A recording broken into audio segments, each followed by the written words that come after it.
السلام عليكم ورحمة الله وبركاته. صباح الفل عليكم، أخباركم؟ يا رب تكونوا دايما بخير. النهاردة 31 5 2025. أول حاجة هنبدأ بيها المية. أنا لسه مالي المية دلوقتي، التلات أوارير اللي احنا كنا عملناهم قبل كده كان امبارح فاضيين، مليتهم مية الحمد لله. دي واحدة ايه، يعتبر ادي أول قطة شفناها. دي مش تونة طبعا، تونة لسه ما شفناهاش لحد دلوقتي. هتاكل وهتشرب الحمد لله. خلاص عندهم ميه هناك اهو، وفي ميه هناك الناحيه التانيه كده. الميه تمام، طمنا على الميه الحمد لله. وبكده باقي ندور على تونه وبسبوسه. فين تونه وبسبوسه؟ ده السؤال. ترى دي ايه هي واولادها؟ بص بسم الله ما شاء الله ما شاء الله ما شاء الله ما شاء الله تبارك الله. تعالوا يلا، تعالوا تعالوا. حط لهم بقى ايه اكل بقى زياده. يلا تعالوا. طبعا اللهم لك الحمد اهو، حطينا لهم. هم يا عيني وبياكلوا صغننين. دي مامتهم، وبرضه في واحد اهو ما شاء الله. هي أربعة. هم أربعة. بص الشيطان ده. اللهم صل على النبي، اللهم صل على النبي، اللهم صل على النبي. اللهم لك الحمد والشكر. أهم حاجة حطينا لهم أكل. هو الأكل ده كفاية طبعا، كفاية جدا عليهم. هو لحد دلوقتي تونة وبسبوسة ما ظهروش. تونة وبسبوسة لحد دلوقتي ما ظهروش، ولكن سبحان الله هم رزقهم دول، فاللهم لك الحمد. يعني خلاص هم قاعدين بياكلوا هم، جعانين هم. يعني بص مامتهم يعني سايباهم ياكلوا، مش عايزه هي تاكل، سايباهم ياكلوا. انا هحط لمامتهم اكل على جنب كده لوحدها. ايه يا دودو، تعالي. انت سايبه عيالك عشان ياكلوا؟ تعالي هنا. خدي تعالي انت كلي.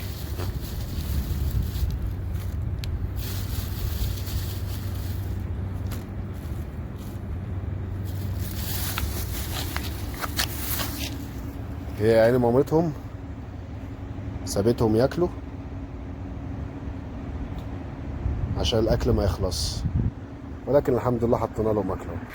ومكملين في طريقنا زي كل يوم، بنشوف اي قطه وبناكلها. تونه ما ظهرتش ولا بسبوسه ظهرت. ما نعرفش ايه المشكله، بس عادي. في واحده هناك اهي، كوتا. يلا تعالي دودو، مالك يا دودو؟ تعالي خدي شبه الثعلب.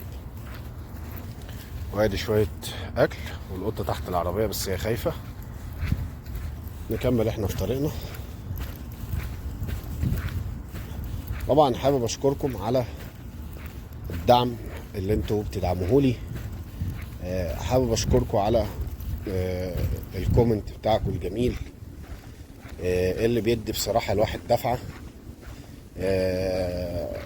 وبيدي طبعا احساس للواحد ان هو الدنيا لسه بخير. كلامكم الجميل بيأثر فيا جامد. في تعليقات ايجابية كتيرة جدا ما شاء الله، وفي تعليقات سلبية بس الحمد لله مش كتيرة. للأسف التعليقات السلبية بتبقى يعني شديدة أو قوية، معرفش ليه، وفيها أذى نفسي جامد. يعني اللي بيكتب تعليق سلبي أنا طبعا بمسحه على فكرة، عشان تبقوا عارفين أنا بمسح التعليقات السلبية، لأن التعليقات فيها نوع من التريقة على كلامي، وفيها نوع من الإهانة. بصوا في قطة هنا، يلا حطينا لها شوية أكل أهو جنب الطريق كده. بس تعال. في واحدة تانية اهي برضو عايزة تاكل، حطينا لها أكل هي وبنتها الصغننة. كانت بتنادي على بنتها يا عيني. كان في عدد كبير من القطط في الشارع ده، بس الحمد لله احنا أكلناهم وكله كان الحمد لله. لسه طبعا معانا شوية أكل عشان سفروتة، وعشان القط التاني اللي في وسط الشارع اللي احنا بنشوفه، ومكملين مع بعض. طبعا نسيت اقول لكم انا تعبان جدا. تعبان بجد لدرجة ان انا ما كنتش قادر النهارده انزل خالص. مرهق، برد، عندي برد، عندي انفلونزا. وانا قلت لكم قبل كده ان انا اساسا طول السنة عندي برد. النهارده على فكرة نزلت متأخر شوية. في تعليق سلبي بمسحه بصراحة،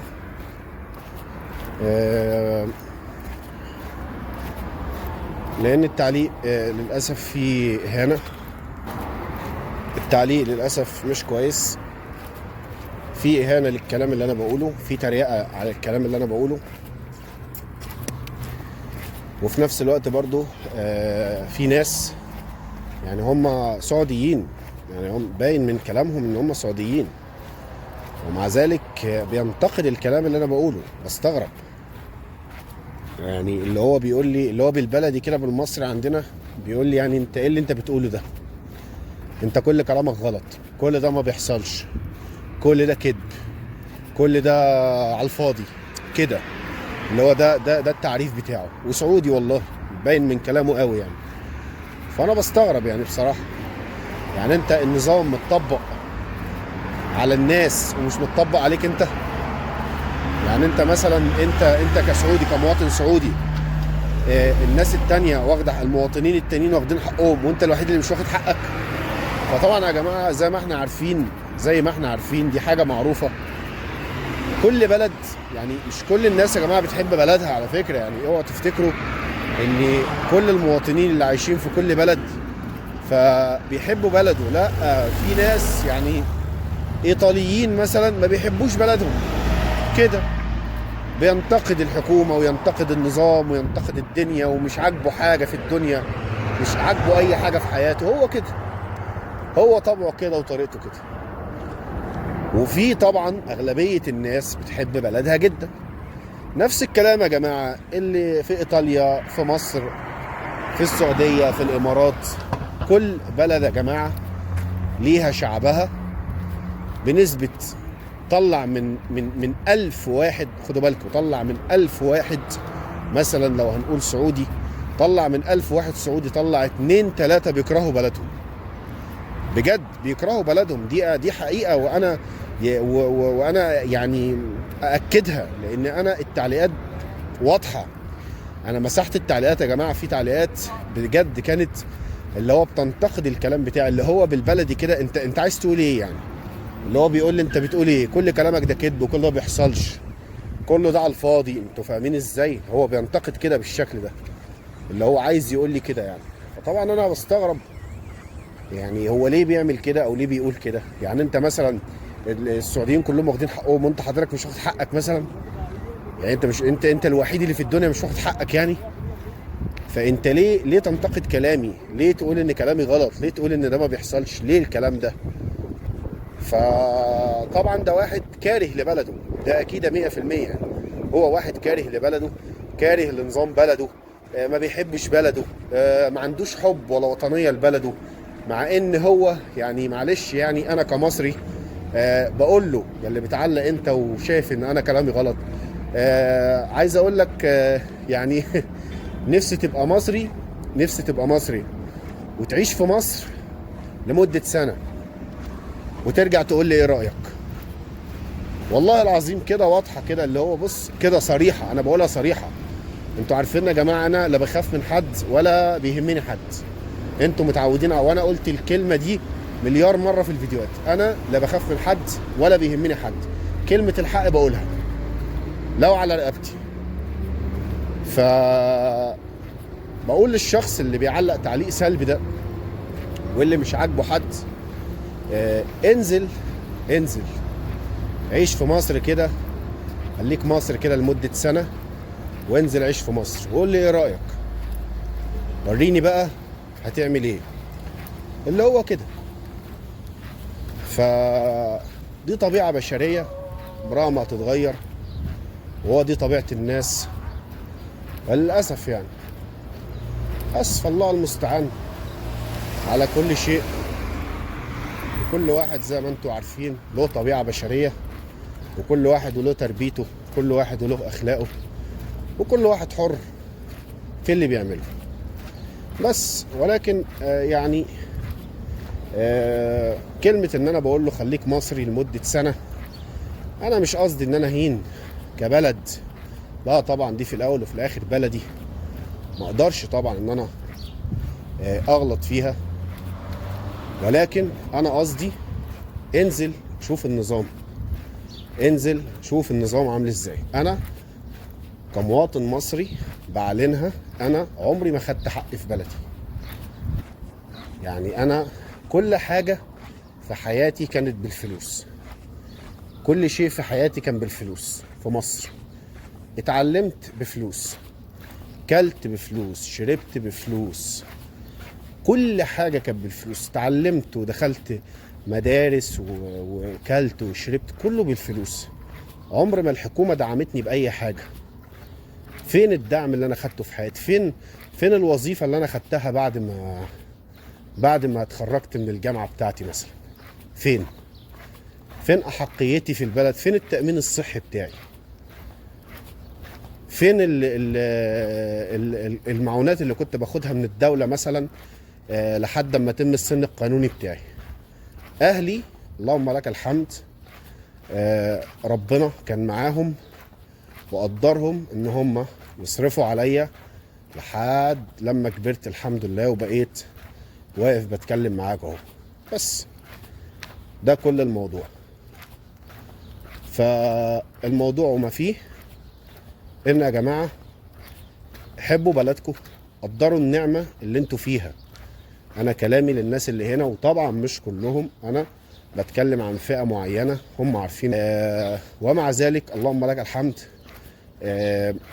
كل حاجة حلوة بشوفها، كل شيء حلو بشوفها من كلامي برضو مع الناس المقيمين هنا اصحابي. كل حاجة ما شاء الله متوفرة لهم من تأمين صحي، كل حاجة يا جماعة. هم عايشين هنا في رفاهية احسن ما عايشين في بلدهم. بس ده الموضوع باختصار. فيا جماعة قدروا النعمة اللي انتوا فيها، لان النعمة اللي انتوا فيها، كلامي للناس اللي هنا، النعمة اللي انتوا فيها دي عمركم ما هتحسوا بيها لما تفقدوها. احمدوا ربنا على النعمة اللي انتوا فيها، قولوا الحمد لله، وان شاء الله بإذن الله ربنا يقدركم بإذن الله. ليكم معايا فرسلت ليكم يا جماعة، يا اللي هنا، يا اللي فئة معينة طبعا، يا اللي انتوا بتشتكوا من ضيق المعيشة. ومعلش انا يعني هنا طبعا في الغني وفي الفقير، هنا في السعودية في الغني وفي الفقير. مش كل الناس اغنياء، مش كل الناس معاها كل حاجة هي عايزاها، لا. ولكن هنا معلش يعني يسمحوا لي اخواتي السعوديين ان اقول لهم ويتقبلوا ده مني طبعا، يتقبلوا ده مني طبعا، ان انتوا هنا عندكم اللي هو معلش افقر واحد. واللهم لا حسد، انا مش بحسد، انتوا عارفيني وعارفين فيديوهاتي وعارفين كلامي عنكم ازاي. ولكن انا بس عايز اعرف الناس اللي منكم اللي بتتكلم بطريقه وحشه عليكم وبتنتقد كلامه وبتقول ان الكلام ده غلط او ما يصحش او ما ينفعش او ما حصلش او انت بتكذب في كلامك. فعايز اعرفهم انتوا قد ايه في نعيم وقد ايه في نعمه احنا ما شفناهاش في بلادنا، في ترابنا. احنا ما شفناهاش في ترابنا في بلادنا. فتسمحوا لي ان انا اقول الكلام ده. انتوا افقر واحد عندكم تحت رجله عربيه، لو موديل حتى السنه اللي فاتت او السنه اللي قبلها او 3 سنين 4 سنين فاتوا، تحت رجله عربيه، في ايده موبايل، عنده صرافه في البنك، عنده وظيفه. اللي هو معلش يعني افقر واحد بيقول انا ما حلتيش الا وظيفتي، انا ما حلتيش الا وظيفتي. معلش انا اسف يعني، تقبلوا مني الكلام ده. ده افقر واحد عندكم. انا مش بحسد، انتوا عارفيني، بقول لكم تاني مره، انتوا عارفيني وعارفين فيديوهاتي كويس قوي وعارفين كلامي عنكم ازاي بكل صدق وامانه. فانتوا اللي هو يعني ما شاء الله ما شاء الله تبارك الله، احنا عندنا افقر واحد في مصر، افقر واحد بجد، افقر واحد بجد، اللي هو راجل ميح، اللي هو ما عندوش حاجه بجد يا جماعه. يعني احنا عندنا الناس اللي هي الفئه المتوسطه بيبقى واحد عنده توك توك شغال عليه، واحد عنده عربيه فان شغال عليه، واحد عنده ميكروباص شغال عليه. دي الفئه المتوسطه من الشعب. واحد عنده تاكسي شغال عليه، واحد عنده دكان بقاله، واحد عنده محل معرفش ادوات صحيه، واحد عنده معرفش ايه كده.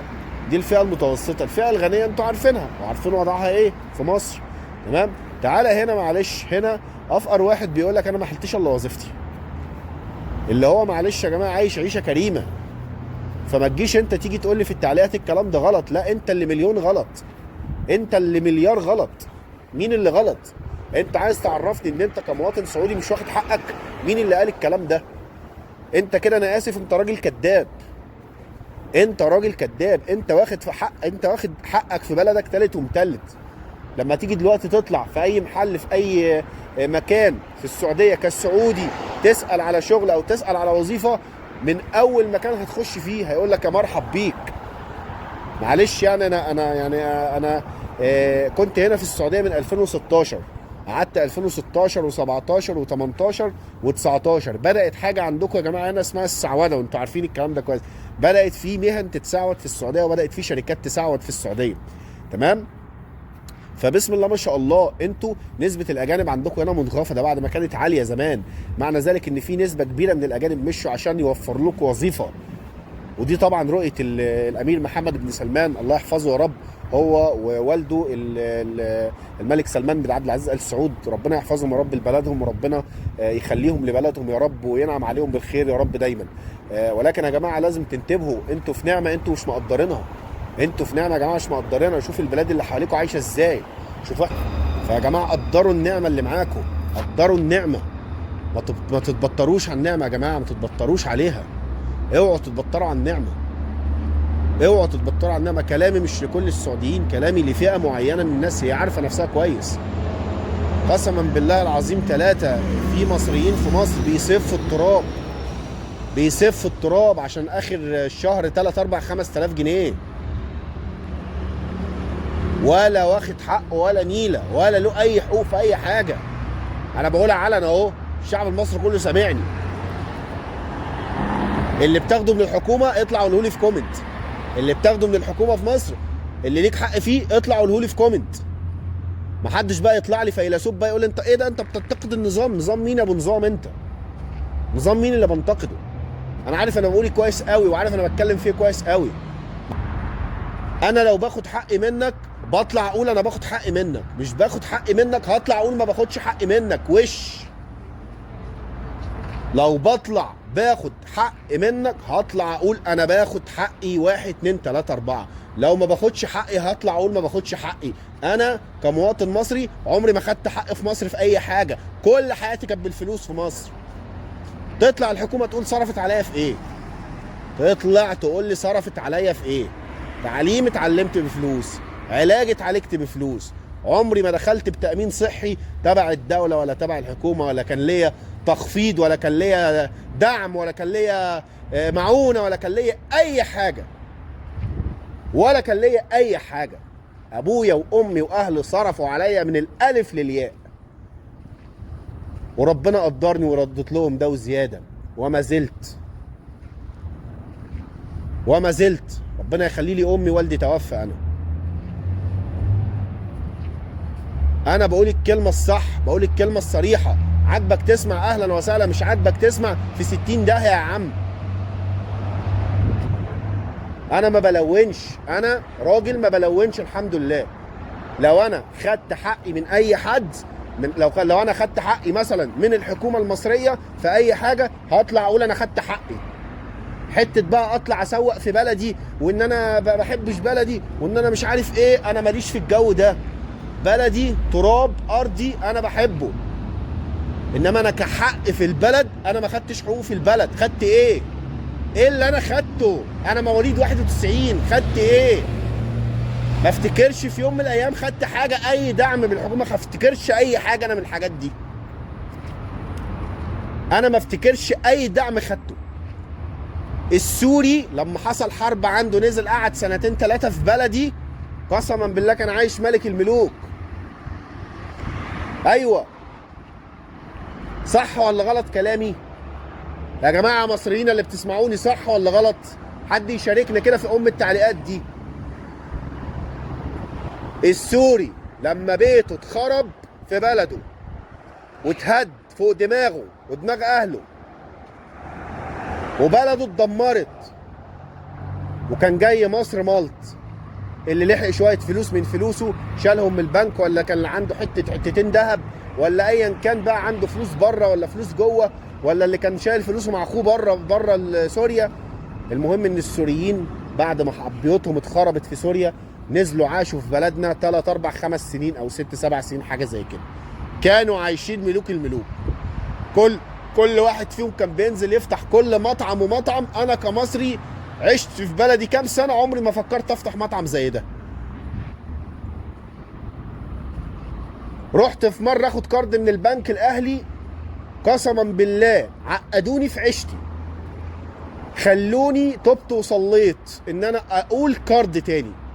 ايام الكحرطه بقى، ايام ما الواحد بقى كان لسه في بدايه حياته. البنك الاهلي سمعت كلام غريب، 2 ضامن من موظفين، والموظفين يكون راتبهم معرفش كام، وواحد مش عارف يضمنك في ايه، وواحد معرفش ايه، على 10,000 جنيه. كانت ساعتها ال 10,000 جنيه بتعمل كانت كويسه. على 10,000 جنيه الكلام ده انا فاكر كان في 2013، 10,000 جنيه عاميه. دخلت البنك عملوا لي بقى قصه وحوار. تعال شوف هنا يا اللي بتنتقدني في التعليقات وتقول لي ده الكلام ده غلط تعال شوف هنا. لما بتروح انت كسعودي تدخل سلام عليكم وابغى كارد، هفتح مشروع، هفتح محل، ابغى كارد سياره، ابغى كارد زواج، ابغى كارد عشان ما اعرفش اجيب ايه، ابغى كارد عشان افتح مؤسسه، محدش بيقول لك تلت التلاته كام. محدش بقى يطلع لي ويقول لي ما هو معلش بقى، هو انت هتعمل فرق ما بين مصر والسعوديه ازاي؟ السعوديه ما شاء الله فلوسها كتير، انما مصر فلوسها قليله. انا اسف في الكلمه، اسف لاخواتي السعوديين، مصر فيها فلوس اكتر من السعوديه. اقسم بالله حلفان اتحاسب عليه اليوم الدين، مصر فيها فلوس اكتر من اللي في السعوديه. مصر عندها فلوس اكتر من اللي في السعوديه يا جماعه، والناس اللي بتفهم صح عارفه الكلام ده. فالله يرضى عليك ما تنطليش في تعليق وتقول لي هو انت بتقارن السعوديه بمصر؟ ده يا عم ما شاء الله الخليج والفلوس يابا والبترول. ده تفكير الناس المريضه اللي زيك، تفكير الناس الهبله المتخلفه اللي زيك، اللي فاكر ان الخليج بقى بترول. ده زمان الكلام ده. دولة زي السعودية مثلا كانت زمان بتعتمد على البترول ودخلها من البترول وحياتها من البترول، انما دلوقتي السعودية غير. السعودية دلوقتي غير. دلوقتي في حاجة اسمها طاقة متجددة، وفي حاجة اسمها طاقة كهربائية وطاقة شمسية والسياحة وموال حضرتك كبير انت مش واخد بالك منه. فما تجيش تقول لي بترول يابا. ده السعودية اخر حاجة بتفكر فيها دلوقتي البترول. اخر حاجة بيفكروا فيها دلوقتي البترول. اخر حاجه بيفكروا ياخدوا دخل منها البترول. عندهم ما شاء الله سياحه، وفتحوا تاشيرات، وفتحوا عملوا فيها السياحه، عملوا كل حاجه زيهم بقوا زي الامارات دلوقتي. فما تجيش تقول لي انا لما رحت اخد كارد ما عرفتش اخده اصل البلد ما كانش فيها فلوس والسعوديه فيها فلوس. لا يا حبيبي، كان فيها فلوس ولحد النهارده فيها فلوس، وفيها فلوس كتيره قوي.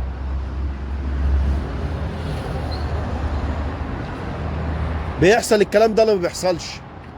بقول كلام غلط انا؟ يطلع لي حد ينتقدني في الكلام ده، يطلع حد ينتقدني في الكلام ده لو انا كلامي غلط.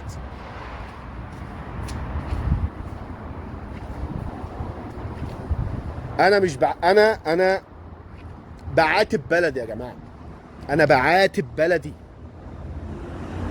انا مش زعلان من بلدي، انا بعاتب بلدي، بعاتب بلدي وصعبان عليا نفسي. ايوه انا موجود في بلدي وموجود جنب ناسي وجنب اخواتي اللي بيحبوني، ايوه، بس معلش الوطن بيقرص. وطني وبلدي بتقرصني كل يوم، كل يوم بتقرصني، كل يوم بتقرصني يا جماعه. كل يوم بزعل على نفسي برضو. انا ليه بره بلدي؟ كان نفسي اعيش في بلدي معزز مكرم.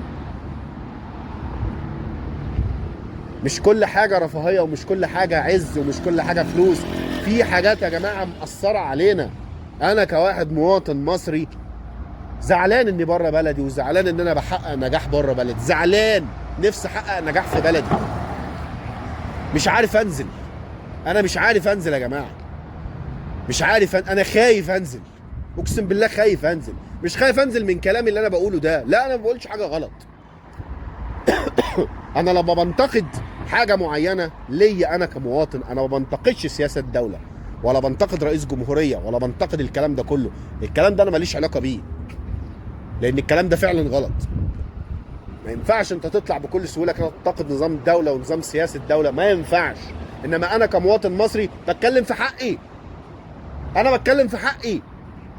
حقي ده مش سياسه، حقي ده ملوش علاقه بالسياسه، ولا له علاقه بالبلد، ولا سياسه البلد. ده ملوش علاقه، ده حقي. انا بقول فين حقي يا جماعه؟ فين حق؟ انا مواطن مصري عندي 34 سنه. ايه اللي اديتوني البلد؟ اديتني ايه؟ عشت كل حياتي بالفلوس في بلدي، عمري ما لقيت دعم من الحكومه، وظائف مفتوحه، ما اعرفش ايه، عمري ما لقيت الحاجات دي. عمري ما نزلوا قروض، قالوا قروض للشباب، ناس تروح تفتح مشاريع وتشتغل وتجتهد. مفيش حاجه اسمها تدريب مهني، اروح اتدرب عشان اتعلم صنعه او كنت اتعلم اي حاجه. مفيش، انا ما شفتش اي حاجه. اتعلمت وتاسست وكلت وشربت وكشفت واتعالجت، كله بالفلوس، كله بفلوسي، كله من كان من جيب والدي الله يرحمه. ويجي يطلع لي واحد هنا في التعليقات سعودي يقول لي مفيش الكلام ده ومفيش الكلام ده وغلط. انا زعلان ليه؟ ليه زعلان؟ زعلان عشان اللي هو قاله. انت ايه اللي انت بتقوله؟ انت مجنون، انت مش مقدر النعمه اللي انت فيها، انت مش مقدر النعمه اللي انت فيها. روح عيش كده في اي بلد تاني مواطن، شوف هيتعمل فيك ايه. هتتفشخ، هتتفشخ حرفيا، مش هيرحموك. انت هنا متدلع ومبسوط وحالتك كويسه، زعلان ليه؟ انت زعلان ليه؟ بتنتقد ليه؟ ليه بتنتقد؟ حرام عليك نفسك يا اخي، اتق الله في اللي انت بتقوله، اعرف واوزن كلامك قبل ما تقوله. جاي تقول لي ما بيحصلش مين اللي ما بيحصلش؟ ايه اللي ما بيحصلش؟ بتضحك عليا انا؟ انت بتضحك عليا؟ هو انا ما بقعدش مع سعوديين اصدقائي وبعرف ايه اللي بيحصل، وبعرف ايه حقوقهم، وايه اللي بياخدوه وايه اللي مش بياخدوه؟ روح خد كارد من البنك كده، روح قول لهم عايز عربيه، روح قول لهم عايز اتجوز، شوف الناس هتعمل معاك ايه، شوف البلد انت كمواطن سعودي. وجاي تقول لي مفيش. وانا كنت بحكي لك على موقف، على قرض ب 10000 جنيه اعمى، بس كان ال 10000 جنيه ساعتها كانوا يفتحوا مشروع، كانوا يأسسوا مشروع. بكلمك على 10000 جنيه عاميه، رحت اخدها من البنك الاهلي، اقسم بالله خلاني طلعت يعني اقول ايه بس؟ اقول ايه بس؟ خلاني طلعت يا راجل، كنت اموت نفسي. اللي هو ايه ده؟ انتوا بتعملوا فينا كده؟ يلا بقى روح بقى اتحايل على خالك وعمتك بقى الموظفين، والنبي يا عمتي اتوسطي لي في الكارد، اضمنيني في الكارد، والنبي يا خالي، وخالك اتنطط عليك، وعمك يفشخك، وعمك يقول لك انا مش فاضيلك، وحاجه في منتهى قله الادب، حاجه في منتهى قله الادب وقله الذوق. تتعرض للاهانه وتتعرض للفشخه وتذل نفسك ذل الكلاب عشان كارد ب 10000 جنيه، ويا خسر يا نجح المشروع كمان في الاخر. انما هنا انت بتفتح وتخسر وتفتح تاني وتخسر وتفتح، والدوله واقفه جنبك وبتدعمك، وجايه تقول لي في الاخر في التعليقات مفيش. يا عم روح، روح يا عم، روح يا عم. انا الناس دي بلكتها يا جماعه من القناه، اقسم بالله الناس دي بلكتها، انا الناس دي بلكتها من القناه. ناس مستفزه، ايه ده؟ في كده في الدنيا؟ وانا بقول لكم دول مواطنين، دول مواطنين اللي بيتكلموا وبيعلقوا، باين من كلامهم، باين من طريقه كلامهم، وهو ولاد البلد. عيب عليك، عيب عليك. انت في دوله قسما بالله اي حد يتمنى يمشي على ترابها، اي حد يتمنى يمشي على ترابها، وانت جاي تقول لي مفيش ومفيش. مفيش ايه يا عم؟ مفيش يا عم. روح شوف انت رايح فين، امشي. اعوذ بالله يا اخي من دي بني ادمين. انا بعتذر جدا يا جماعه على العصبيه دي، بعتذر جدا بجد. انا عمري ما كان قصدي ان انا اتعصب بالشكل ده، بس يعني سامحوني معلش، انا هعمل ايه طيب؟ في حاجات كده الواحد بيطلع يتنرفز ويرد عليه فيها، يعني في حاجات الواحد بيتنرفز فيها جامد. انا عصبني قوي الكلام ده، عصبني جدا. اللي هو ايه اللي انت بتقوله؟ انت مجنون؟ ايه اللي انت بتقوله ده؟ انا مسحت تعليقات يا جماعه كتيره، مسحت تعليقات كتيره، مسحت تعليقات فيها انتقادات بطريقه بشعه. الله المستعان، بس الله المستعان، والله مش هقول اكتر من كده. شكرا لكل شخص قعد معايا لحد دلوقتي في الفيديو. على فكره انا مليت المايه لسفروته واصحابها كلهم كانوا الحمد لله.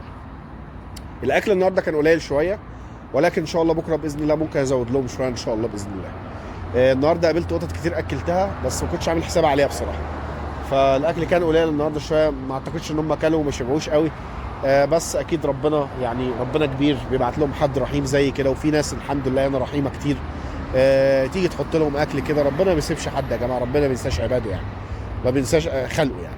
فلحد بكره ان شاء الله اجيب لهم باذن الله اكل زياده واكلهم باذن الله. شكرا ليكم، احلى صباح عليكم، احلى صباح عليكم من ارض المملكه العربيه السعوديه، اطهر بقاع الارض، انضف ارض، اطهر شعب ممكن تعاشره، وانضف ارض ممكن تمشي عليها. واي شخص سيء واي شخص سلبي واي شخص بينتقد لا يمثل الا نفسه يا جماعه، ولا يمثل الا بيته وتربيته.